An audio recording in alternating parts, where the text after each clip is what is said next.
बिहार की राजनीतिक धुरी लालू यादव रांची के रिम्स में उनसे मिलने वालों का कतार लगातार जारी है।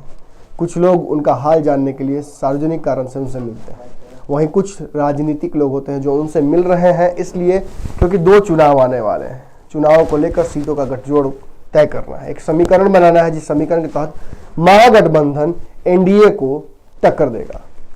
तेजस्वी यादव, सन ऑफ मलाह मुकेश सहनी और रालोसपा के अध्यक्ष उपेंद्र कुशवाहा, ये तीनों जाकर एक साथ लालू यादव से रांची में मिले थे। एक समीकरण बनाने का प्रयास किया गया जिस समीकरण के तहत एनडीए से चुनाव लड़ना है, मगर इसमें रह गया, इसमें कुछ लोग रह गए। इसमें जहां एक तरफ हम यानी जीतन राम मांझी रह गए, वहीं दूसरी तरफ कांग्रेस के प्रतिनिधि रह गए, बिहार के प्रतिनिधि। ऐसे में सबसे बड़ी जो कठिनाई हो रही है वो ये है कि हम अपनी दावेदारी कहीं कमजोर महसूस कर रही थी। जीतन राम मांझी के कई ऐसे बयान आए जिन बयानों से ये लगा कि शायद हम इस गठबंधन से अपने आप को अलग अलग महसूस कर रहा है। इतना ही नहीं, उसे ये भी लगा कि उसे शायद सीटें मिले ही ना, जिसकी वजह से एक विकल्प तलाशने लगे जीतन राम मांझी। ये इस विकल्प की तलाश में जीतन राम मांझी कई बयान दे बैठे। एक बयान तो उन्होंने ये भी दिया कि आने वाले विधानसभा में हम अगर ज़्यादा सीटें लेकर आती हैं तो हम के ही मुख्यमंत्री बनेंगे। इन समीकरणों पर चर्चा अपनी जगह है, मगर आज जीतन राम मांझी लालू यादव से मुलाकात करने गए थे। जीतन राम मांझी ने लालू यादव से जो बातें की उनमें सबसे महत्वपूर्ण बात यह थी कि कहीं ना कहीं जीतन राम मांझी और हम को इस गठबंधन में सबसे छोटे भाई की भूमिका में रखा गया है, जो कि जीतन राम मांझी को अच्छा नहीं लग रहा है। जीतन राम मांझी का कहना है कि पहले आओ पहले पाओ के हिसाब से ही सीटों का बंटवारा होना चाहिए। जब पहले से ही हम यहाँ पर मौजूद है एनडीए को छोड़कर, तो रालोसपा की सीटें जो मिलने वाली हैं उनसे कहीं ज़्यादा हम की दावेदारी बनती है। इसी बात पर विवाद उनका तेजस्वी यादव से भी है।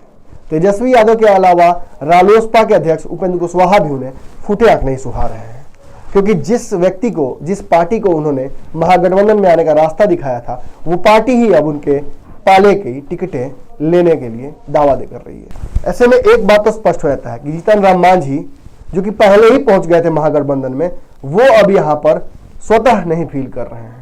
उन्हें लग रहा है कि उनके साथ नाइंसाफी हो रही है, और यही नाइंसाफी लालू यादव के सामने स्पष्ट करने वो रांची गए थे। साथ ही साथ लालू के तबीयत का भी जायजा ले लिया। हालांकि तबीयत एक बहाना थी। लालू यादव की तबीयत बिहार के हर गली नुक्कड़ और चौराहे पर एक नए छोटे न्यूज चैनल के तहत पहुंचाई जा रही है। रोज नए चैनल्स, कई चैनलों का तो कारोबार ही यही हो गया है कि लालू यादव की तबीयत को ही दिन भर की सबसे बड़ी खबर बनाकर पेश करते हैं। खैर, वो हम उस चर्चा में नहीं पड़ेंगे। हम इस चर्चा में पढ़ना चाहते हैं कि लालू यादव की तबीयत खराब है और तबीयत खराब के बहाने ही राजनीति हो रही है, और इस राजनीति पर सभी की नजर है।